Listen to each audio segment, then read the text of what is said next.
Ford is a master in writing about the mundane, unsubstantial moments that make a life substantial.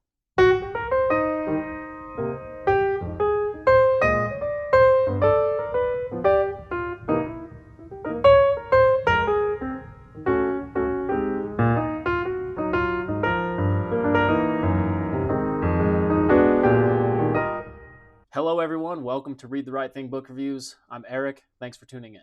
So, I keep coming back to Richard Ford. I wasn't planning on reading this book, but I was perusing a used bookstore looking for a few other titles, and I couldn't find them. And then this just kind of jumped off the shelf to me. So, I decided to pick it up and I started reading. He's a brilliant modern American author. I've reviewed several of his books about the middle aged character Frank Bascombe. However, these short stories are rooted in more of Ford's Southern upbringing. The writer is from Mississippi, and many of these stories take place in New Orleans and the South, more specifically in the aftermath of Hurricane Katrina. And even the short stories that feature a Northeast setting, the main characters are usually Southerners, just in a different locale. Ford's characters are mostly middle-aged, divorced men who are trying to assemble some form of a life from broken pieces, or trying to assemble a life. Sorry for Your Trouble finds many characters amidst life-changing events.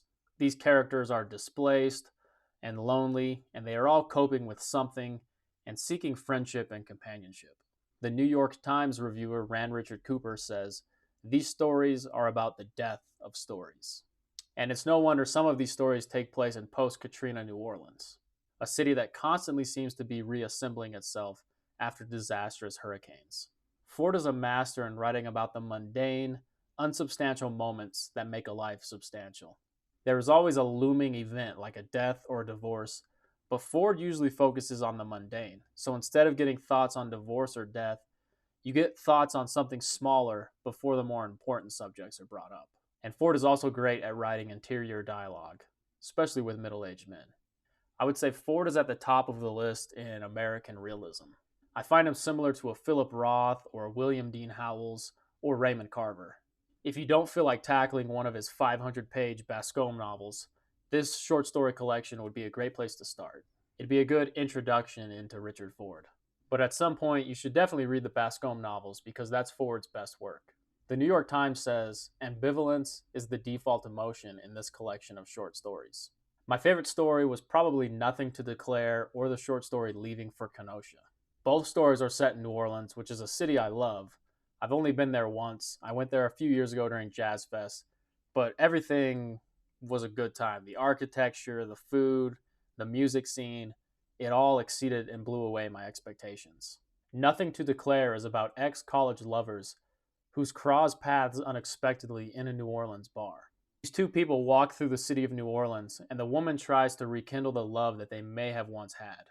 They both have a moment where they kind of take a reappraisal of their lives, as some people tend to do when you meet someone you haven't seen in a long time, or you meet someone from a different era of your life.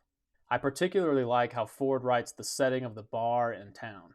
The man, Sandy McGinnis, is a lawyer, and he's at this bar on business with young associates. This woman, Barbara, she seems to be the life of the party, and we learn about her later that she may have disliked her name, Barbara. Sandy recognizes the woman from somewhere in the bar, and it turns out that Sandy and this woman had traveled to Iceland together in college. Before this trip, they actually knew little of each other, but planned the trip together anyway. They originally wanted to go to Greece, but couldn't afford that trip, so they settled on Iceland. Ford writes, "Nothing about them was exotic," which is classic Ford. He doesn't try to write these exotic characters, but incredibly real American ones. A little section from this short story that I like. Ford is describing their college vacation in Iceland, where they didn't even have enough money for a hotel, so they slept in a sod house where goats would sleep on the roof. The fishermen provided them cod, hard soda bread, herring, yeasty homemade beer, blankets, candles, kindling for the March chill. One night he invited them. There was his wife and two children who spoke English but were shy. The wife scowled at Barbara. They visited only once. They were 20. It was 1981. Sandy McGinnis did not know really what to think about what he was doing. When they talked, Barbara punctuated her phrases with small, audible intakes of breath, as if there were conversations they neither would forget, though in his view they didn't seem very important. What he did think was that she was beautiful and intense and unfathomable, but possibly not as smart as he was. Often, as their week idled past, he would see her watching him as he performed his homely duties required to keep them warm and dry. Moving wood, airing blankets, sweeping. She was assessing him, he knew, as prelude to some decision. He didn't know what needed to be decided about him.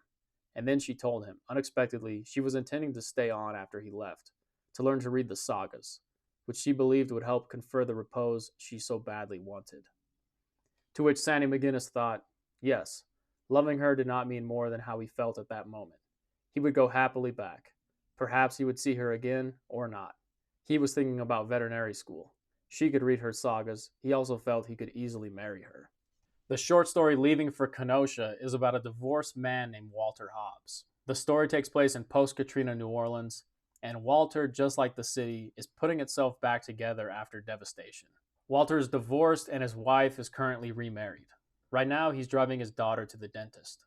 The daughter, Louise, is 13, has mature opinions, and is very independent for her age. Louise is going to the dentist because she grinds her teeth and needs a night guard. She only started doing this once her parents were divorced.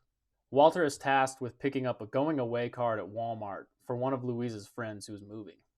Hence the title, Leaving for Kenosha. You see, it isn't the main characters who are leaving, but secondary characters, one of Louise's friends. Walter knows that whatever card he chooses will inevitably be the wrong choice, and his daughter will scold him for it. Walter's life is what it is.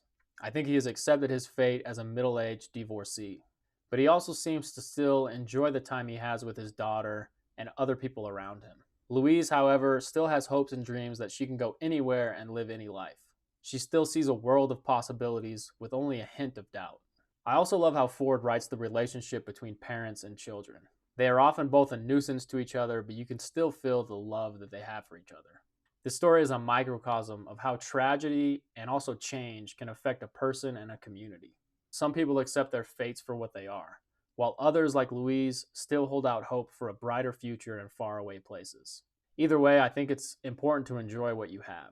I enjoyed both Walter and Louise's perspective on change, life, and possibilities for the future. Another great story from this collection that I think I have to talk about is Displaced. Ford strays from the character he usually writes, the middle-aged, divorced man, to write from the perspective of a 16-year-old named Henry. Henry's dad has died, changing many things for the young boy.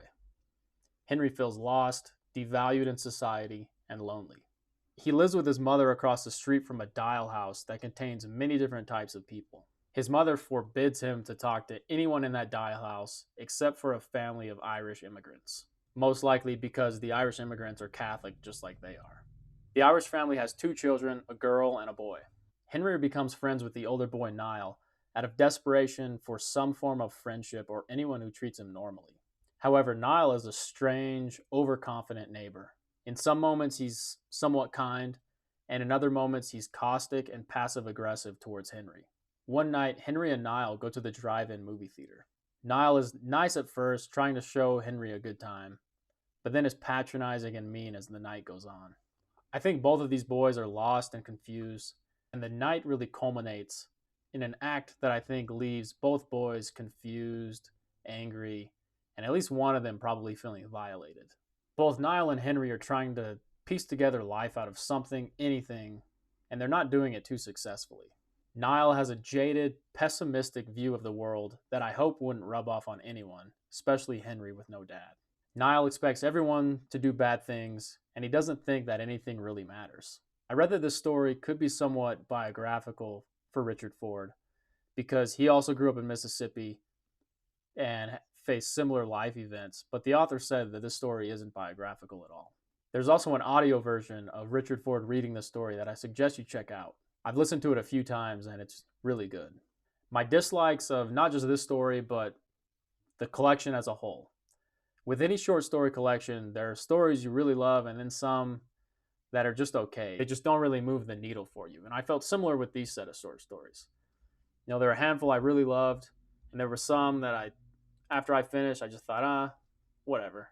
This is okay, but it's not as good as this, or it's not as good as the Frank Bascombe novels. So if you like American realism and stories about people fixing their lives after tragedy, then I think you will enjoy this one. Some of these stories are depressing, but there's always moments of levity and moments of laughter that really lightens the stories. So that was my review of Richard Ford's Sorry for Your Trouble. I hope you found this review helpful. If you did, please hit that like button. It will get this video out to more people like you. If I missed anything or if you have thoughts on this book, please let me know what you thought about it in the comments. Thanks so much for watching, and make sure you always read the right thing.